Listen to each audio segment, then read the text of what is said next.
Bonjour, j'espère que vous allez bien. Je m'appelle Thomas Vaillancourt, je suis artiste partenaire pour l'Estrie sans slam pour le français.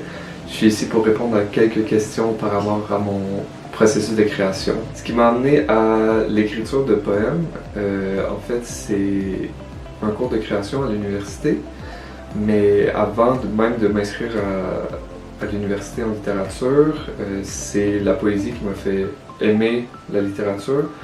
J'ai découvert Baudelaire dans un cours de littérature au cégep et je suis tombé en amour tout de suite avec la poésie. Ironiquement, j'ai pas commencé la création en écrivant des poèmes tout de suite.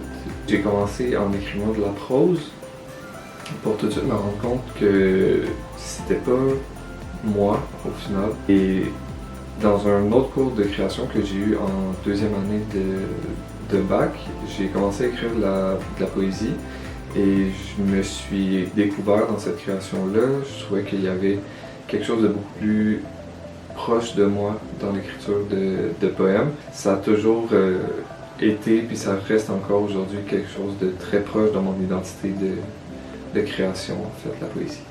Ma première lecture, ça s'est fait au Vinard, donc c'était un événement à l'Université de Sherbrooke quand j'étais au bac. Et c'est mes amis, en fait, qui m'ont encouragé à le faire, encouragé à livrer un texte. J'étais extrêmement stressé. Je lisais pas assez fort, je parlais probablement trop vite. Mais au final, j'ai vraiment apprécié l'expérience. Les gens sont venus me voir après, ils m'ont félicité. L'environnement était très bienveillant, ça m'a fait beaucoup de bien au final de lire pour la première fois. Pour moi, je trouve que le plus grand défi dans mon processus de création, du point de vue de l'écriture, c'est de trouver du temps pour écrire, de trouver une routine d'écriture qui rentre dans mon horaire qui est déjà très chargé. Peut-être que je manque un petit peu de rigueur aussi du point de vue de l'écriture, mais c'est pour ça aussi que j'aime ça faire des performances, c'est que ça me force à me replonger dans mes textes puis à écrire vraiment pour avoir un résultat avec lequel je suis satisfait puis je suis heureux de livrer en public. Du côté des performances, mon plus grand défi, je dirais de prendre le temps de livrer mes textes plutôt que juste les lire. Souvent, je trouve que je les lis à un bon rythme, mais je mets peut-être pas autant d'émotions que je pourrais en mettre. Puis ça, c'est quelque chose qu'il faut que je travaille aussi, de plus livrer mes textes avec un ressenti plutôt que juste de faire une lecture.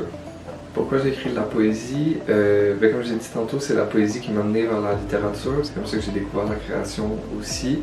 Donc il y a toujours eu ce lien-là avec ma démarche.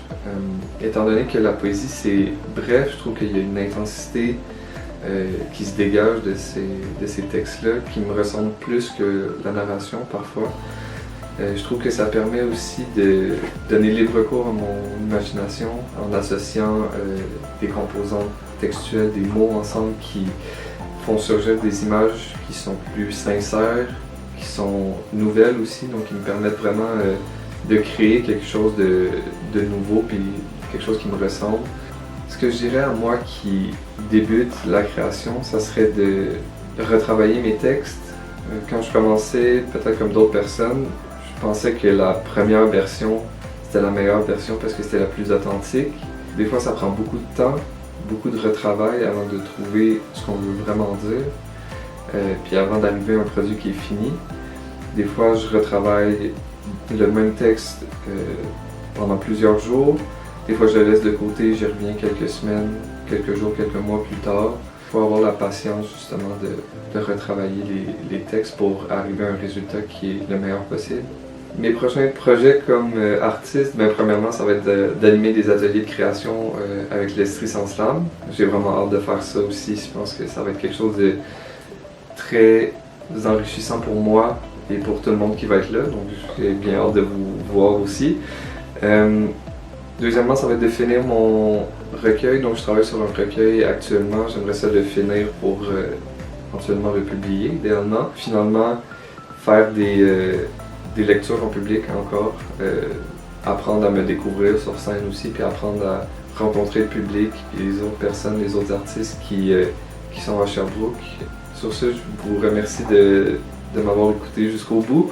J'ai bien hâte de vous rencontrer dans les événements de l'Estrie sans slam et puis je vous souhaite une belle fin de journée, à la prochaine.